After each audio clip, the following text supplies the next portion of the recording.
What's going on, guys? Welcome back to another post game here on Mets Central, and the Mets win 1-0 over the Miami Marlins. Before I give my thoughts and talk about it, leave a like on the video if you enjoy it, subscribe if you guys are new, especially if you're a Met fan, and turn on your notifications so you know I upload or go live on the channel.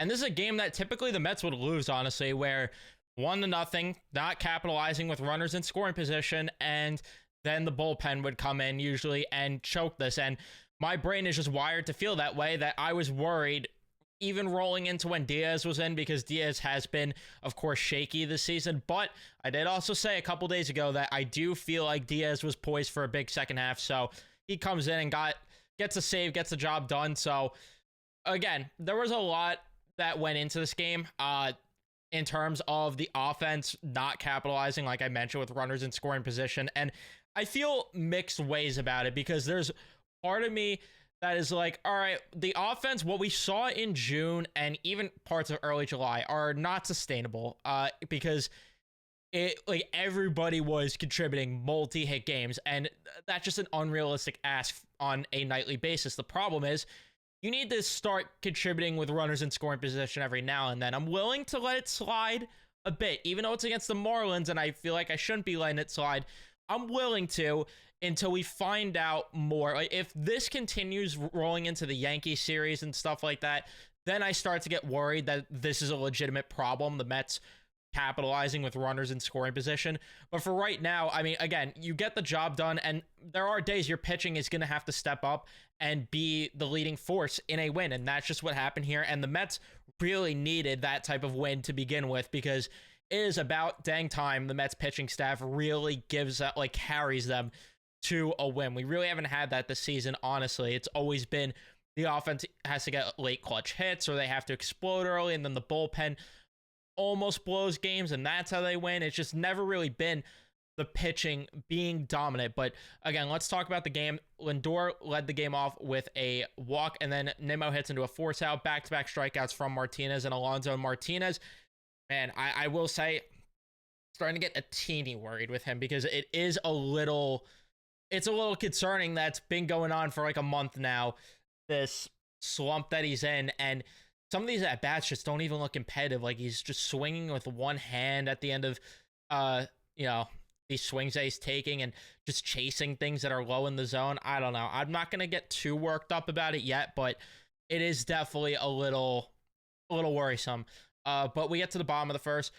Jazz flies out, and then De La Cruz strikes out. Bell walks, Berger with a single, and then Sanchez, who had Severino in the count, he was 3-0 in the count, and then he gets a ground out there to end the inning, which was huge, because Severino needed to get out of that jam. Going down in the first inning would have been really bad, and as we could see, they never would have won this game, probably, if they ended up conceding a run or two there, or multiple runs there. We get to the top of the second. Vientos grounds out Stewart with a single, surprisingly. Alvarez flies out, and then McNeil strikes out. We go to the second inning. We're a 1-2-3 inning for Sevy. In the third inning, 1-2-3 inning for on the mound, Munoz. Sorry, forgot who it was for the Marlins for a second. Bottom of the third, Fortes flies out, and then a walk from Jazz, and then 2 outs there, a pop out and a strikeout, which Sevy was starting to really get a lot of strikeouts. His changeup was he didn't use a lot of it, but it was looking good on, in a bat like that, where he needed to, not trying to make a pun here, but change things up with a put-away pitch, and he ended up getting Josh Bell on the changeup. But I really liked what I saw there. It was mostly, though, the sweeper that was really looking good for him, which, again, we'll talk about. Fourth inning, though, Martinez lines out, Alonso with a double, and then Vientos gets hit, Stewart with a walk, and then unfortunately the Mets just cannot get a run as Alvarez hits into a force out. No, that's where they did get a run. I was saying unfortunately that's where they got one run. I am lost right now. This is sad. And then McNeil lines out, which, again, it sucks that you couldn't get more than one run with the bases loaded and 1 out, but you take the run. You take the run there. Bottom of the fourth, Berger pops out, Sanchez with a single. Lopez hits into a fielder's choice, and then you have Gordon, who hits into a force out, and then Edwards strikes out to end the inning there. And right there, just, got him on the fastball on the last pitch there. Only threw fastballs pretty much the entire at bat, which, again, his fastball amongst his sweeper were his 2 most used pitches, and they were working. He had 7 whiffs on that fastball today, which was really nice to see. I could have swore he had, just from watching at least, I could have swore he had maybe one at least with a sweeper. So a little surprising there, but Iglesias strikes out in the 5th inning, Lindor with a single, Nimmo with a walk, and then Martinez hits into a double play. Again, another opportunity for the Mets to really pour it on there.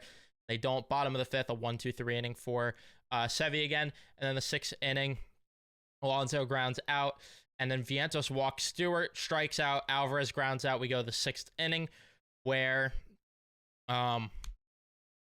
just the defensive substitutions threw me off. But Bell pops out. Berger gets hit by a pitch. Sanchez strikes out. Lopez walks. A wild pitch by Severino moves the runners, but he gets a huge strikeout. The celly that he gave after that strikeout just blows a fastball by him. Oh, it gave me goosebumps. It was electric stuff. And he was even touching the gun a bit up at like 97 and even 98 on some of these fastballs. That one there was touching 98, which was really nice to see from Severino, who all year has quite frankly been a guy that has just been, not throwing that as hard and has been pitching more to get like ground outs and stuff. There was also that mound visit at one point too, where I thought he was going to come out of the game, but he's like, no, I want the ball. You're keeping me in this game, Mendoza. And I don't know if that's how the conversation went or if Mendoza wasn't even going to take him out there, but I imagine Severino wanted to be in that and gets the strikeout. Huge stuff there. We go to the 7th inning where McNeil strikes out. Iglesias gets a single. Lindor pops out.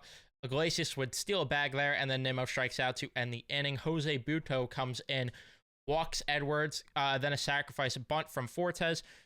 Chisholm strikes out, and then a wild pitch, and then De La Cruz strikes out, which Jose Buto getting into a little bit of a higher leverage spot there, which was interesting to see. And I thought he did very good. And we talk about it all the time with Alvarez, the maturity of this guy, just the mound visits when he initiates them, and he just like he did this, like, think smart to Jose Buto, and it's just this guy, Alvarez, like, you would not think he's 22.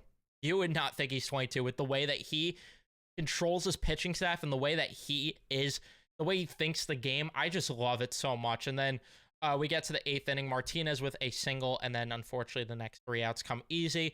We go to the 8th inning here where Nunez would come in, gets 2 strikeouts, and then a little bit of trouble. Sanchez gets a single, Lopez gets a single, and then yet again Nunez got into trouble, but gets a huge strikeout there. 1, 2, 3.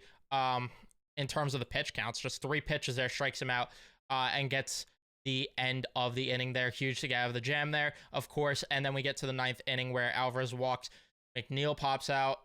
Iglesias with a single, and Lindor hits into a fly, and then Nimmo lines out. We go to the 9th inning where Edwin Diaz comes to the pitch, and I thought it was going to be a heart attack moment, but he looked like vintage Diaz. Like, he was really getting guys to chase. He got lucky, like very lucky with that second strike call on Jazz, but hey, I will take it because the Mets have been on the other end of the stick so many times that I'm not going to be here complaining. But again, 10 guys left on base, 0 for 7 with runners in scoring position. Good enough. Like, that needs to change going forward. But at the end of the day, you do get the win, which was much needed, and I wanted to see a bounce back.